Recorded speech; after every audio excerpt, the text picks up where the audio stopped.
What if I told you that the shiny coin in your hand survived literal hell before it ever touched your fingers? Molten metal, acid baths, crushing pressure, and ruthless rejection until only absolute perfection made it through. Most people have no idea what really happens behind those mint doors, and that ignorance is exactly what counterfeiters count on. Today's Tuesday, February 10th in New York, and wherever you're watching from, drop a comment with your time and date, because I want to see how global this community really is. And if you value real content over the flood of copycats, hit subscribe and comment right now. Let's expose what they don't want you to know. Here's the reality nobody's talking about. Investment demand for physical bars and coins is exploding worldwide. In some of the largest consumer markets on Earth, people are choosing bullion over jewelry for the first time in years. That's not gift buying, that's wealth preservation. When markets shake, people want weight in their hands, not digital promises. But here's the dangerous part. When demand spikes, two things happen simultaneously. Mints scramble to produce more, and counterfeiters get creative. Understanding how genuine coins are actually manufactured isn't just interesting anymore. It's essential protection. The truth? A coin doesn't start looking like money. It starts as absolute chaos. Extreme heat, deafening machinery, brutal force, and relentless filtering where almost perfect gets destroyed without mercy.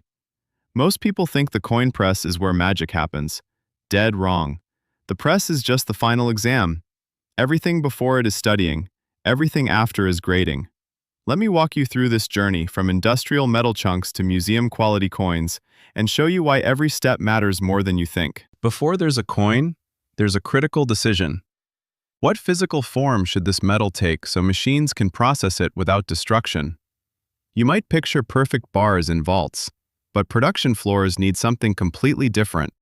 Logs, billets, strips, coils, shapes that can be rolled, sliced, punched, and fed through equipment without cracking. The first brutal step is melting refined precious metal and recasting it into workable forms. Usable doesn't mean beautiful. Usable means predictable and controllable. Silver gets high-volume factory treatment. Refined bars get chopped, melted, and cast into massive solid logs designed for processing, not admiration. These cool into consistent shapes that can be sectioned and pushed through forming equipment without the metal throwing tantrums. Gold and platinum? Completely different. Everything slows down. Every movement becomes deliberate because with gold, one tiny mistake isn't just a defect, it's catastrophically expensive. Alloyed gold coins, those harder scratch-resistant ones, require isolated alloying stations because cross-contamination isn't a manageable risk, it's a preventable disaster. Here's what people misunderstand about purity. In manufacturing, it's not a personality trait, it's simply a parameter.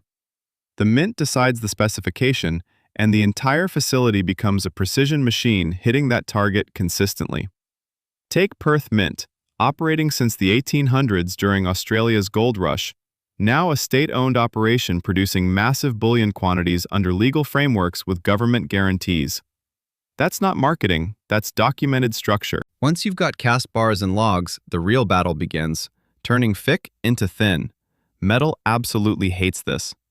When you roll metal thinner, you're violently rearranging its molecular structure. It work hardens and fights back. Try winning with pure force and you'll get stress cracks, weight inconsistencies, and misbehaving edges. The solution? Annealing. Strategic heating and cooling in controlled environments, minimizing oxidation so surfaces don't age decades in minutes. This transforms stubborn hardened metal back into something workable. These aren't casual ovens. Stand near industrial annealing equipment and you'll feel it trying to cook your face. That's when you respect people doing precision metallurgy in those conditions. Silver takes a different path because silver loves volume. The question isn't, can we make this? It's, can we make enough? Silver production runs at massive scale because demand comes from collectors, investors, and increasingly industrial applications. Electronics, solar panels, technologies quietly consuming silver behind modern life's scenes. Thick silver billets get heated and mechanically forced into long strips winding into massive coils. These look like giant ribbon rolls but could crush your foot. They're deceptively heavy, requiring specialized equipment just for facility movement. Having a coil doesn't mean you're done. Coins demand incredibly tight tolerances, especially thickness. Coils run through gauging, controlled rolling where thickness gets measured and adjusted until hitting exact targets. Modern laser-based systems monitor this continuously, keeping output consistent and drastically reducing over- or underweight blanks. Here's where I'll challenge conventional wisdom. People romanticize manual processes as superior, but in thickness control, automation actually protects quality by eliminating fatigue, removing guesswork, and maintaining tighter tolerances across marathon runs. It's control versus chaos. Once thickness is perfect, strips need straightening because coiled metal isn't naturally flat. Specialized equipment straightens and feeds them into blanking presses. This is where industrial magic happens. You feed continuous precious metal ribbon and perfect little discs pop out. Blanks, planchets, the before picture of every coin. Blanking punches these out like cookie cutters, except these cookies are precious metal and cutters cost more than luxury cars. Here's crucial context. Not every mint makes every blank. Even the US Mint publicly states it produces blanks for some coins, but purchases blanks for many numismatic and bullion products. Blank production is its own specialized industry, requiring dedicated presses, quality systems, and constant battles against microscopic dimensional drift. When mints control this internally, you're witnessing vertical integration.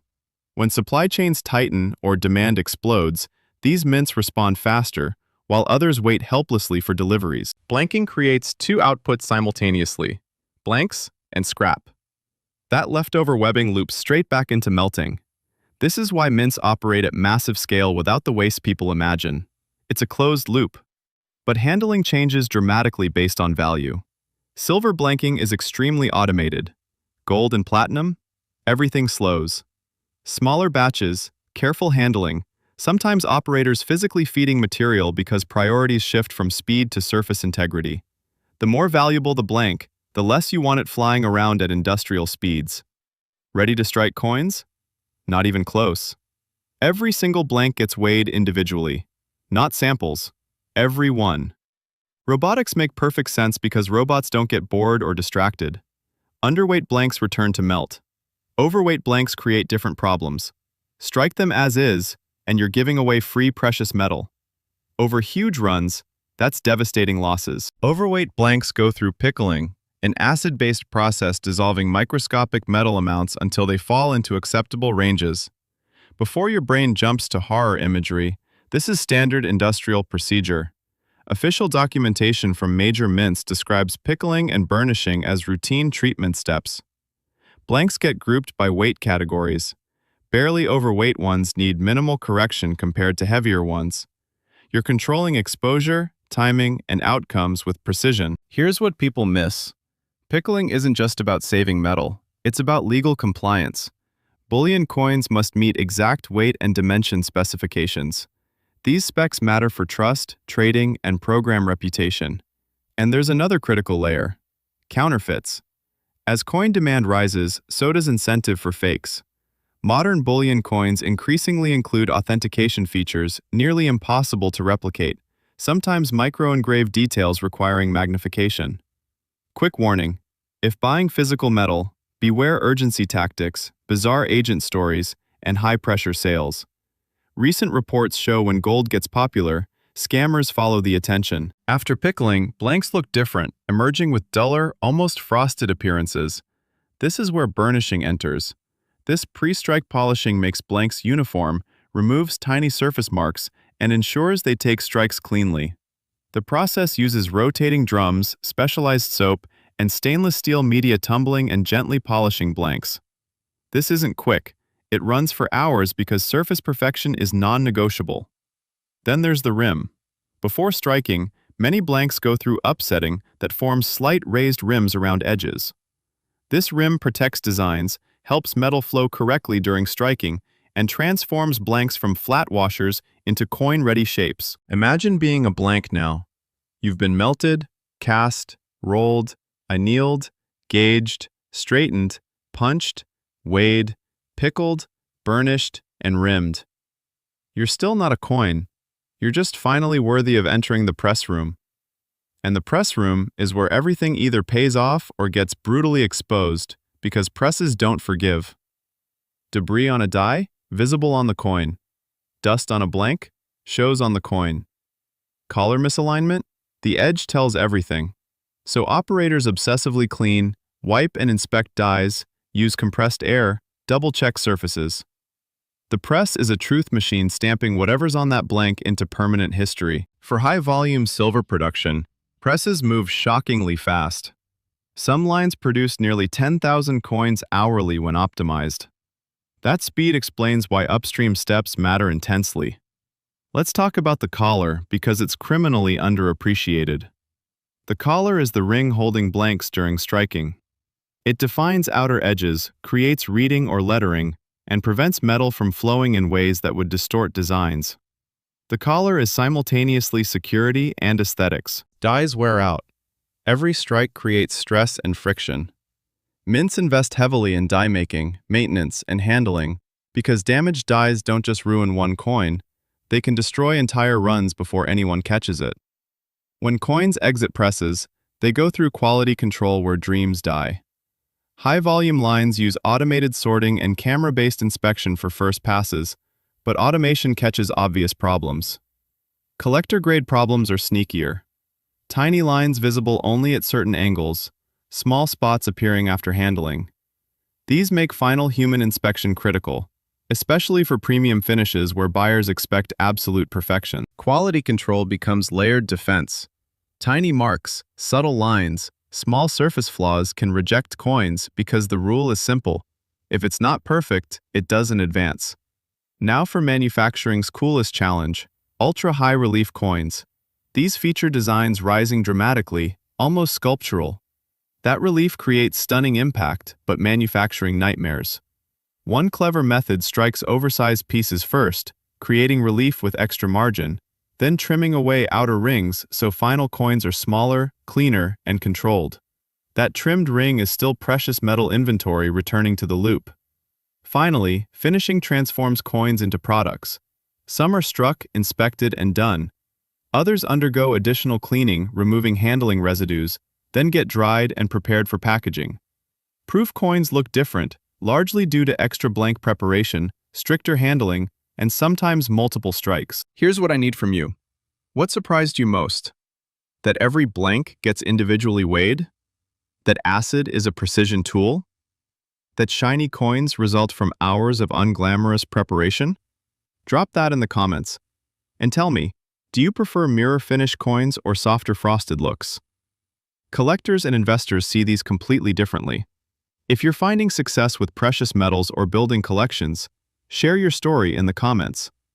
Real wins from real people motivate others. Next time you see a coin priced a certain way, understand you're not paying for a circle of metal. You're paying for the process making that circle trustworthy. If you want more content like this, behind-the-scenes unfiltered truth, smash that subscribe button now. Help me eliminate copycats by leaving a comment. Thanks for being here. Take care of yourselves and each other.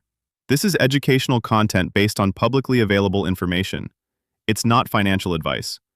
Make your decisions carefully and do your own homework.